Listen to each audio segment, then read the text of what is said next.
Assalamualaikum warahmatullahi wabarakatuh. Apa kabar teman-teman semua? Sehat selalu ya. Melanjutkan ini masih bulan Oktober. Saya sangat tertarik berbicara tentang momen bulan Oktober, yaitu momen bulan bahasa Indonesia ya. Jadi bulan Oktober ini sebagai bulan bahasa Indonesia. Kenapa? Karena memang di bulan Oktober, tepatnya 28 Oktober 1928 telah diikrarkan bahwa bahasa persatuan kita adalah bahasa Indonesia. Jadi pada saat itu 28 Oktober 1928, sekali lagi bunyi Sumpah Pemuda yang butir ketiga itu menjunjung tinggi bahasa persatuan ya, bukan mengaku berbahasa satu, tetapi menjunjung tinggi bahasa persatuan yaitu bahasa Indonesia. Yang ini artinya kita secara sadar memandang bahwa bahasa selain bahasa Indonesia yang ada di Indonesia ini, yang kemudian kita sebut sebagai bahasa daerah, tiap-tiap daerah itu eksistensinya tetap diakui begitu ya. Nah itu. Nah, kemudian dalam perjalanannya di 18 Agustus 1945, setelah Indonesia merdeka, sehari setelah merdeka, baru resmi sebagai bahasa negara sebagaimana termaktub di dalam Undang-Undang Dasar 1945 atau konstitusi kita. Jadi sekali lagi teman-teman, bahasa Indonesia sebagai bahasa persatuan dan bahasa negara ya, dan kemudian perkembangannya sangat menakjubkan bahwa bahasa kita ini berkembang sangat pesat dan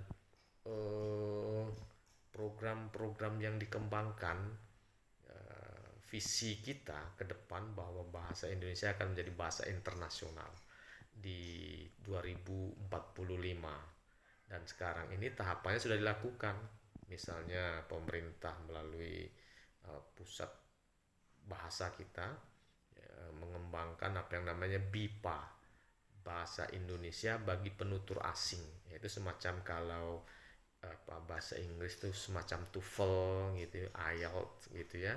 Jadi orang-orang asing yang ingin belajar bahasa Indonesia sudah ada semacam panduan dan juga cara tesnya, yaitu BIPA, dan ini sudah tersebar di mancanegara, dan targetnya memang akan menjadikan bahwa bahasa Indonesia sebagai bahasa internasional.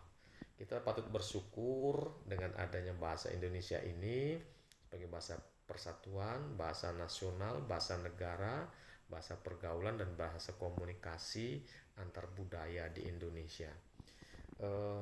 Tidak banyak negara yang seperti kita beruntung karena dipersatukan dengan bahasa ya. Banyak negara yang masih menggunakan bahasa penjajahnya sebagai bahasa persatuan. Banyak negara yang masih bingung menentukan bahasa nasionalnya. Ada juga negara yang menamakan bahasanya masih bingung.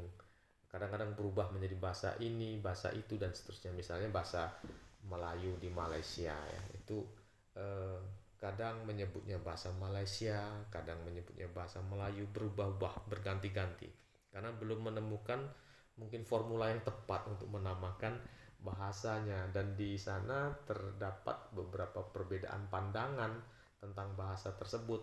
Alhamdulillah kita semua sepakat bahwa bahasa Indonesia, bahasa persatuan, bahasa negara, bahasa nasional. Jadi tidak ada perbedaan, meskipun kita sadar ya, ini seringkali harus diingat juga, memang akar kita adalah bahasa Melayu. Bahasa Melayu tinggi, bahasa Melayu baku, bahasa Melayu piawai yang merupakan ragam dari bahasa yang ada di Kepulauan Riau, ya, Singapura, Johor. Nah, lebih kurang dialek itu yang menjadi akar dari bahasa kita. Tetapi perkembangannya bahasa kita banyak sekali menyerap bahasa daerah dan meminjam bahasa asing yang kemudian diindonesiakan. Dan oleh karena itu kamus kita sudah melampaui kamus akar dasarnya, yaitu bahasa Melayu. Dan banyak juga idiom-idiom atau rasa bahasa yang juga sudah berbeda dari bahasa akarnya, yaitu bahasa Melayu. Oleh karena itu sudah perbedaan ini bukan berarti terus harus dibenturkan, tetapi harus menjadi penanda bahwa betul nama bahasa Indonesia adalah sudah sesuai, yaitu bahasa yang merangkumi seluruh wilayah negara Republik Indonesia, mengatasi seluruh penamaan suku dan budaya yang ada di Indonesia. Bagaimana teman-teman? Mari kita utamakan bahasa Indonesia, lestarikan bahasa daerah, dan kuasai bahasa asing. Assalamualaikum warahmatullahi wabarakatuh.